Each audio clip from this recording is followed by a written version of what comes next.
Senator Jack Yost, kind enough to join us today outside of our studio on a beautiful day. And Senator Yost, if you could talk about why voters in the Northern Panhandle should send you back to Charleston for another term. Well, thank you, Ryan. That's a very good question on this beautiful day here in Steubenville, Ohio. I'm looking forward to going back to complete some things that haven't been done over the last couple of years.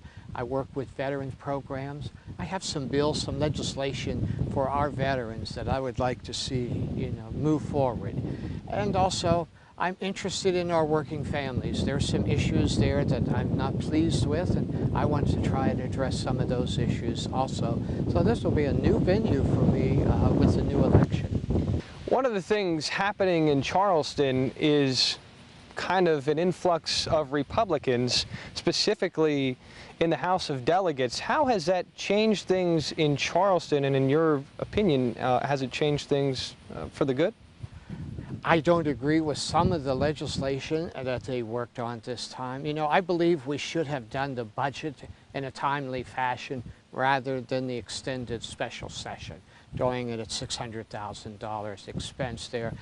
I know they're new on the job, but we still should have stayed within our boundaries. We've been there for many years. We have not had an extended session for that.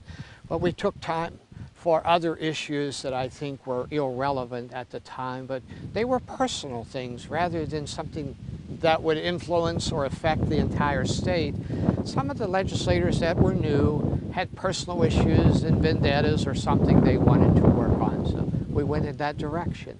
One of Jim Justice's favorite quotes of this election cycle, and it's been adopted in some variation by Bill Cole, is that West Virginia is 50th in everything coming and going. I'm sure you've heard that before. What are you doing to ensure that our state isn't 50th in everything coming and going? Education is an area that we need to improve on, and we can do that. It isn't that difficult to improve our education in West Virginia, but some of the legislators find that it's difficult to make these changes, and I don't believe it is. I see that we can move forward.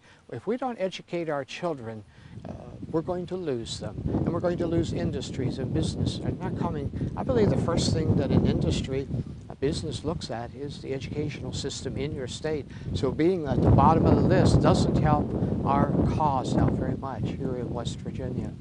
What do you think is the biggest challenge facing West Virginians in the state of West Virginia today? Our biggest challenge in the next session, Ryan, will be the budget.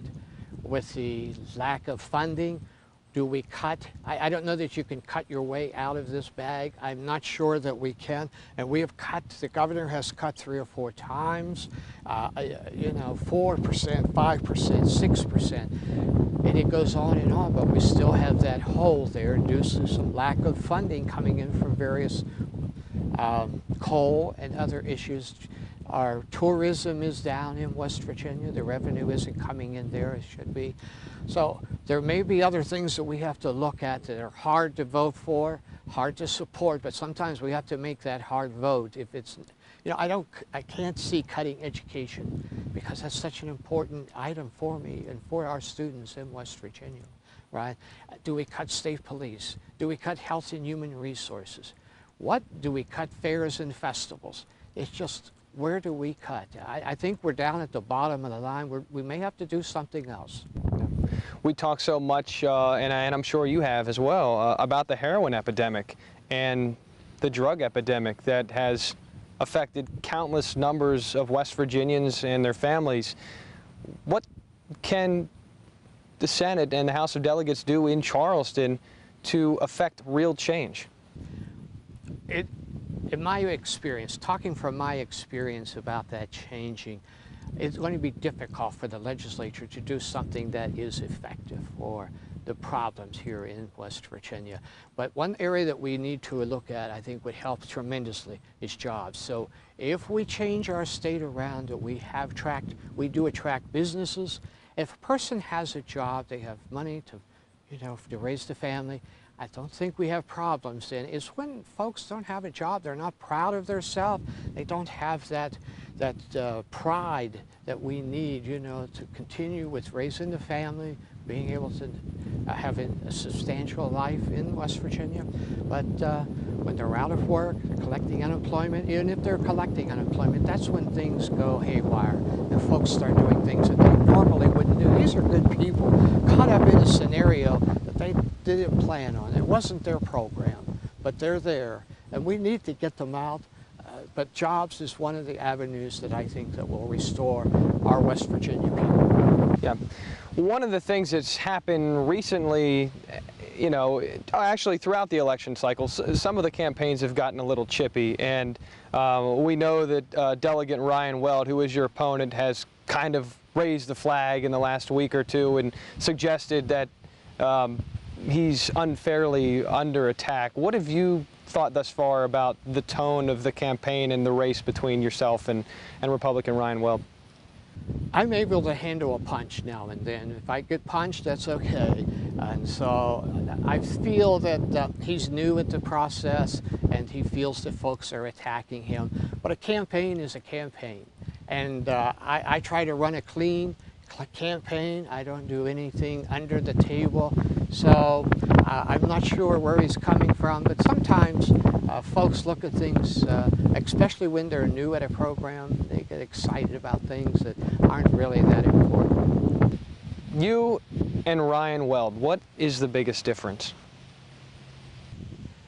Our opinion on working families, jobs in West Virginia. I oppose the changes that were made with the union's right to work and prevailing wage. I oppose some of the restrictions they put on teachers, increasing their retirement age, making it more difficult for them to pay their health care. You know, working families, very difficult in West Virginia right now, and to put more restrictions on them, I believe that's not the way I want to go, and it isn't the way I'm going to go. So I think that's the major difference between my thoughts and his thoughts on our legislative issues. Senator Jack Yost, thank you so much for joining us today, and best of luck on Election Day. Thank you.